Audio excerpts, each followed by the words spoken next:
jannatni yo'lini yitirib sargardon hayron bo'layotgan kishilar kimdi?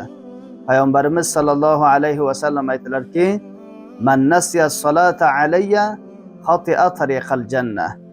O'sha kishidiki durud o'qishlik, salovat o'qishlikni yoddan chiqargan bo'lsa, bu jannatni yo'lini yitiradi dedilar. Yuraklar sardori, ikki dunyo mahbubi, sayyidul arab val ajam Hazrat Payg'ambar islom sallallohu alayhi va sallamga bu juma kechalariga durud o'qishlik yodingizdan chiqmasin. Agar xohlasangizki o'zingizga oromish kelsa, rizqi halol Robbil alamin bersa, avlodlaringiz solih bo'lsa va in Alloh taoloni jannati va rizoyi Alloh taoloni yaxshilab yog'dan topaman desangiz, Rasululloh sallallohu alayhi vasallamga durud o'qish yodingizdan chiqmasin.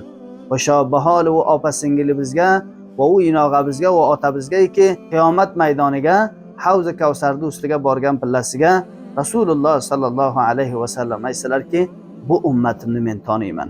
Vahotirki menga ko'pdan ko'p durud aytgan edi va salovat o'qigan edi. Allohumma salli ala sayyidina va maulana Muhammadin va ala ali sayyidina va maulana Muhammadin va barik va sallim.